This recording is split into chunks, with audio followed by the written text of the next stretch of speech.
Hi everyone, Happy New Year again. This is after we're in the new year. I figured that I accidentally did a unplanned break because it was like, I don't know how long it's gonna be, but I'm probably gonna be coming back around the 20th because I couldn't remember when the new issue was coming out, and now I'm back around the 20th because that's closer to where this will be going up. The break was nice, but I did start making videos. I was like, something's missing in my day. Even though on the side I was working on stuff for future thumbnails, it was still I kind of miss rambling. But yeah, hope the break was nice. I know that for some places winter break doesn't really last long past January, but I digress. But yeah, new Imposter syndrome. We haven't, sorry in advance, but we haven't had a new IDW Sonic issue since last year. There, I got it out of the way. We're good, we can start. This is one of those cases where I love all of the covers, so you'll have to go check the other two out yourself. I will talk about the other ones first and then this main one, just to have it structured that way. But I love the second cover. The coloring in it is amazing, but there's just a bit of humor in it, looking like Surge and Kit caught Starline playing with dolls. I gotta imagine he's either beating up the Eggman one or making them kiss. The third cover, I gotta say, is my favorite. I love the throwback to the Sonic 2 cover, and honestly I'm hoping that we get a Sonic Adventure 2 parody at some point, even though the fan artists have been taking care of that pretty well. I've seen a lot of Surge and Kit, or Surge and Sonic and Kit and Tails parodies that are made to look like the artwork for Sonic Adventure 2.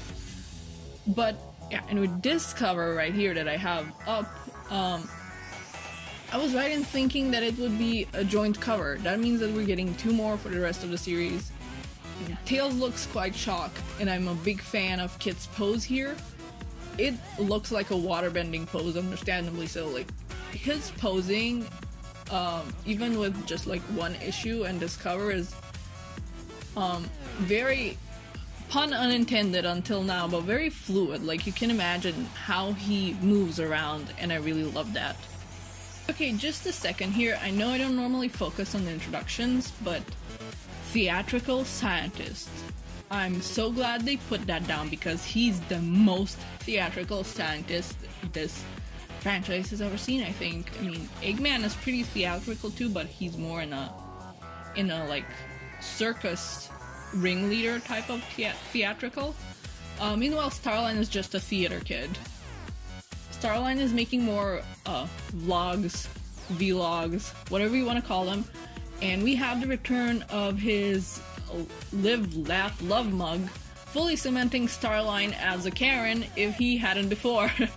He's fully taken over Egg Base Sigma as his base of operations, and he's learned from the events of Bad Guys, where his hacking kind of fell through because of the way Eggman has structured his technology. And tonight, or I guess this issue, he'll be targeting Egg Base Alpha as a final test. They do this neat thing where Kit can make a map for plans out of his water, and I always love it when powers like this get used in this way to make little models, maquettes, and planning map areas. Usually you see characters that can control the earth or sand or ice, more solid stuff, do stuff like this. So the water is a nice change of pace. Diversity win! Eggman is a confirmed gamer. Oh my god. It's a whole tower specifically for gaming. I wish I had that, honestly, because then maybe I could finally stream some games, because the ping when I try to stream games is not immaculate. And Surge's face is amazing. Thank you, artists. These poor kids are still under the impression that they're gonna be heroes. They really don't know better, and Surge complained that she's gonna be playing support for Kit, and Starline goes back to like gaslighting, like, why are you complaining? This is what you wanted, remember? And Surge does and doesn't. Remember, like, the whole thing about this being her plan, even though, you know, it's Starline's, but she doesn't know that. Not quite. And her expression continued to be amazing, though. I know I keep saying it, but come on, look at her. Sorry, this is like another brief pause to appreciate the art. Like, the Glitch Trio, the Glitch Team, whatever you want to call them, they're all speeding around together, and they look quite good together. Come on, like, look at them, and both Starline and Surge are speeding around, and Kid is too, but you know, with not with the, you know, not in Sonic style, but they look quite good. Surge, however, is still peeved that she gets, as she puts it, an escort mission, and just goes ahead and smashes the badniks they run into instead of listening to Kit. And really, who can blame her? I don't know many people that like escort missions in games. Oh, Surge at least is again showing signs of undermining Starline. She thinks he's just a tech and idea guy, and this could spell trouble for Starline. However, it's also very much a sign of how much he's manipulated them about how things work, given that they don't think he's their boss, he's just some guy. Surge says that how she does things her own way and Kit follows her is how things work. Like, it's simple and it works. And it's just really sweet to see Kit crack a smile because he feels included and just the tiniest bit appreciated. He's very cute. I know he's one of the bad guys, but come on, they're being manipulated. He can be cute. Starline makes it inside, but then he gets distracted, which could also spell trouble, maybe. I think he's being distracted by that room full of Eggman stuff and planning figurines that we saw before in, like, the annual when Starline found out that, well, he's disposable to Eggman, of course, via that one figurine. Meanwhile, Surge and Kid bicker for a bit, Kid wanting to go according to plan and not attract Eggman's attention, while Kid doesn't much care, including a line where she says she'd just bury Eggman next to Sonic if he shows up.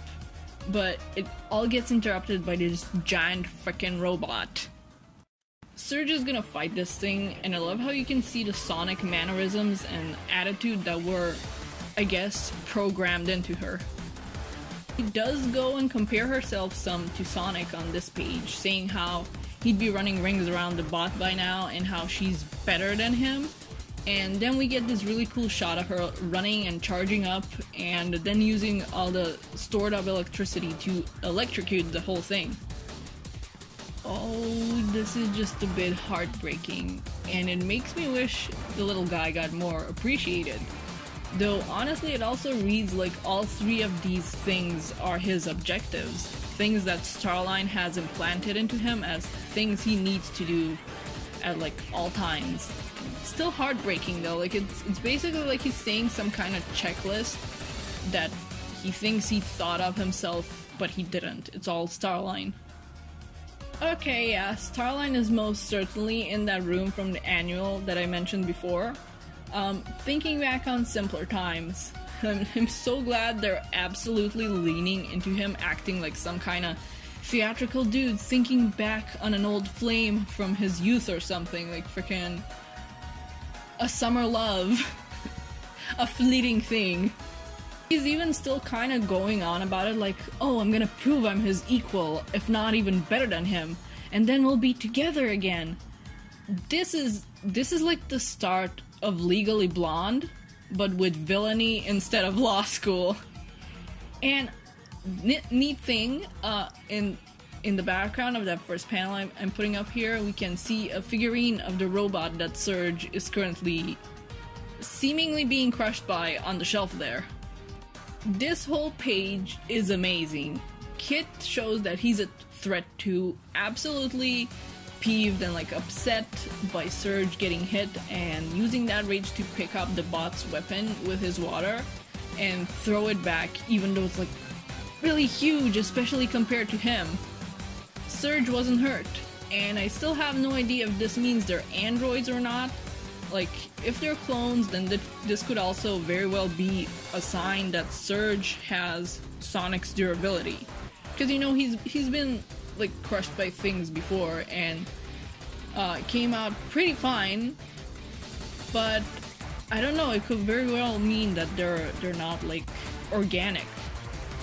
Surge finishes off the huge bot in a fit of anger since it attacked her, but that alerts the other badniks. And I also nabbed these panels, like it's really another full page of goodness, but I nabbed these panels specifically because Kit with his ears up is so cute.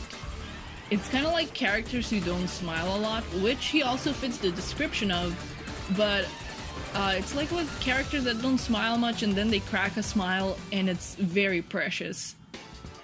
Anyway, all the badniks start clapping, and Starline reveals that he's in control of the base now.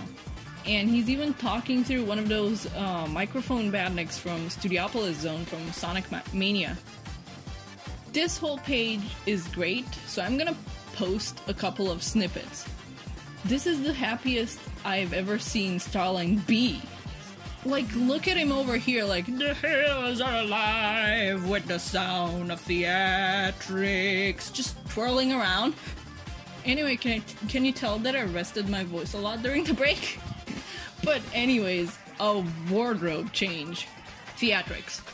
Poor Kid is about to cry again, but Surge actually takes the blame and gives Kid some praise. It seems they're starting to get along more, which is nice. This panel right here is my most favorite one. Every single face here is golden, amazing work. Surge and Kit go in an elevator, I think, where there are no cameras or mics, and Surge has been thinking, and things aren't adding up for her, but she knows that Starline is at the center of everything, and she doesn't want him to know she got crushed but came out of it okay. Like, Starline enhanced them, but she doesn't know how or what they did exactly. Like, what he did exactly to either her or Kit, and Kit isn't any better on knowing what's going on. So she plans to sort things out with Kit's help and betray Starline. Next issue is called The Shocking Truth, so maybe we finally find out whether Surge and Kit are clones or androids or maybe something in between. Maybe there's something like Belle but actually made to look even more like organics, like no wood or anything. And Starline did see some signs of this probably happening before when his hypnosis failed to work on Surge for a bit. So I do wonder if he's made backup plans for this scenario since that happened. And I guess we'll see. Honestly, I like kind of hope that they end up, like, sure, there's a betrayal coming probably, but I do hope that they stay with Starline for a bit more, because it's just fun to like have a glitch trio. But even if they decide to leave him behind, which could also be a good like narrative thing, like he thinks he's so much better than Eggman and that he can control everything better than Eggman can, but he's gonna get betrayed by his own creations all the same. That could be good too, but I do hope that they stay villains. Like, now that the Deadly Six are out of the way, I think it was mentioned that Ian Flynn, like, knows that the fandom is still not really feeling the Deadly Six. So even though he writes them pretty well, and some people like turned around on the Zeddy under his penmanship, he's like, well, people still don't like them all that much, so that's why they're back on the Lost Hex. It's basically like putting them back on a shelf. So now we have a kind of void of villains, I think. Like, the Skunk Bros aren't showing up much. And Mimic is out there somewhere, but he still hasn't shown his face again yet, I think. And, I mean, Clutch, I hope he shows up again, but it seems a bit too soon. Plus, it's nice to have a girl villain. And, I don't know, I just hope they stay bad guys, no matter what happens in, like, the next issue and the issue after that. But yeah, those are my thoughts. That was my first video this year. Hope you enjoyed it, and see ya when I see ya. Bye bye.